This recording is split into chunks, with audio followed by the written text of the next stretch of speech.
The Scottish mist, a living, breathing entity, had settled over Alistair's campsite with the quiet reverence of a church congregation. It clung to the ancient pines, wrapped around his small tent, and softened the sharp edges of the granite outcrops nearby. He had woken early, not to an alarm, but to the profound silence that only truly wild places possess, a silence so deep it felt almost audible.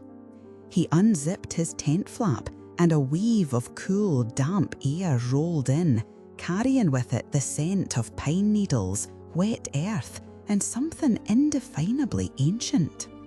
Alistair, a man who sought solace in stories in the wild corners of the world, felt a familiar pull to simply exist in this moment.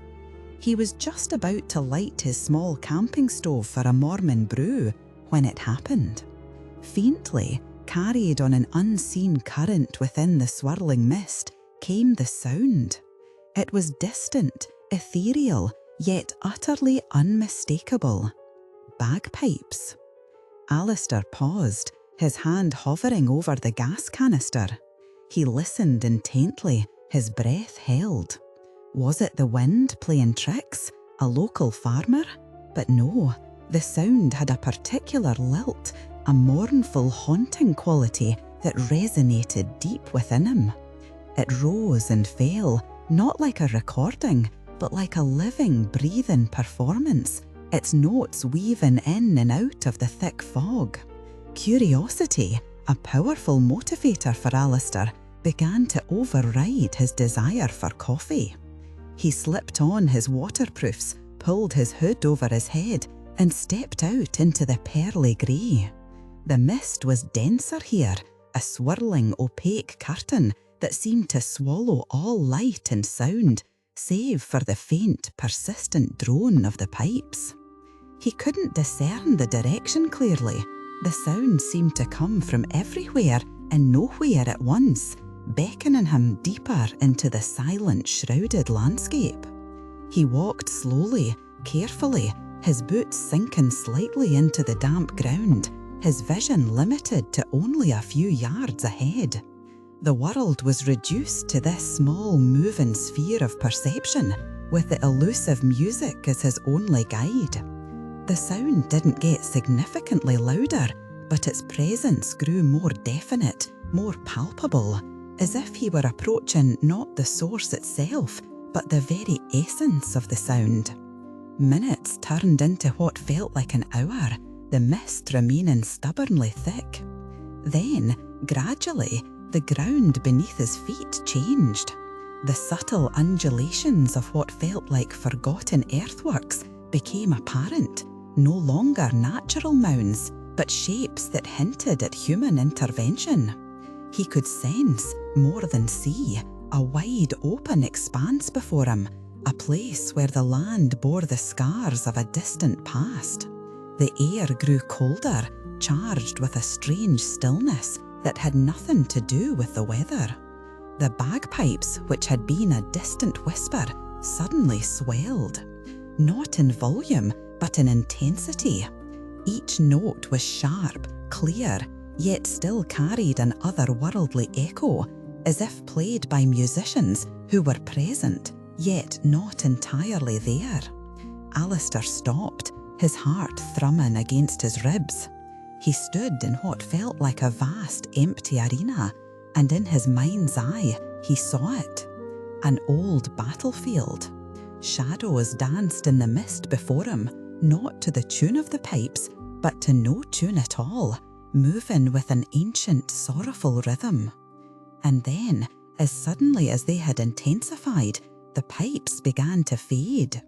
The mournful drone receded, becoming a faint hum, then a whisper, and finally, absolute silence. The mist, however, remained. Alistair stood there, alone in the profound quiet, his senses reeling. What had he just experienced? He pulled back his sleeve to check his watch, a sturdy, reliable analog timepiece he'd owned for years. He needed to reorient himself, to ground himself in the present. But as his eyes focused on the face, his breath hitched. The hands pointed to a little past 7 in the morning, exactly as it should have been. But the date, the small digital display beneath the hands, clearly read 1746. Alistair blinked hard. He shook his wrist, tapped the watch face, even pulled out his phone from his pocket. The phone screen remained blank, no signal, nothing but the reflection of his own bewildered face. He looked at his watch again, still 1746. His mind scrambled for an explanation. A glitch? A broken sensor? But it was an analog watch. It shouldn't have a digital date display, not one that could change like that. Panic, cold and sharp, began to prickle at him. He looked around. The mist was just as thick, but now the world felt subtly different. There was a sense of raw, untamed nature, as if modernity had peeled away. The faint scent of peat smoke seemed to linger in the air, a scent he hadn't noticed before. He tried to retrace his steps, but the mist made it impossible. He was utterly disoriented, lost not just in space, but seemingly in time. He thought about the bagpipes, the spectral shadows, the chilling stillness of this place. This wasn't a hallucination. It felt too real, too visceral. He was standing on a battlefield from centuries ago. A profound reverence mixed with a deep, unsettling fear settled over him. He felt like an intruder, a misplaced ghost in a time that was not his own. The weight of history, of lives lost, of a pivotal moment pressed down on him. He felt a deep sorrow, a yearning to understand, yet also a powerful instinct to flee. This was not a story to be merely observed, but a place imbued with an energy that demanded respect and distance. He stood there for what felt like an eternity, his mind struggling to reconcile what his eyes saw and what his watch proclaimed. The air shimmered, the mist seemed to swirl with renewed intensity around him, and a shiver ran down his spine. He closed his eyes, took a slow, deep breath, and opened them again. His watch.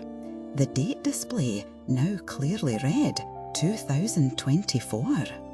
The mist, though still present, seemed a little less dense, a little less menacing. The cold, sharp edge to the air softened.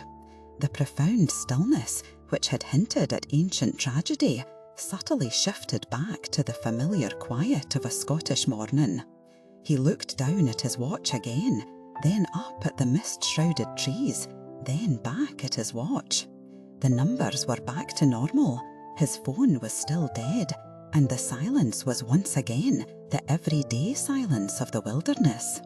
He made his way back to his campsite, guided by an instinct that felt like a beacon in the returning present. He found his tent exactly where he'd left it, unchanged, untouched. He brewed his coffee, and as the warm liquid flowed through him, so too did a profound sense of awe and wonder. Alistair packed up his camp that morning, not in a rush, but with a quiet contemplation he hadn't known before. The experience lingered, a tangible presence in his memory. Was it a trick of the mist, a vivid dream, or had he, for a fleeting, impossible moment, stepped through the thin veil that separates the present from the past? He didn't have answers, but he carried a new understanding of time, of history, of the enduring echoes that resonate in certain places. Scotland, he realised, held more than just beautiful landscapes. It held the very breath of forgotten centuries. And so, Alistair continued his journey, a changed man, forever carrying the echo of bagpipes in the mist and the chilling memory of a watch that read 1746. Have you ever felt the whisper of history around you, a moment that defies rational explanation? Perhaps in an ancient forest, or on a windswept coastline? Share your thoughts in the comments below, and if you found this journey through time as captivating as Alistair did, please consider liking this video and subscribing for more stories that explore the edges of our understanding.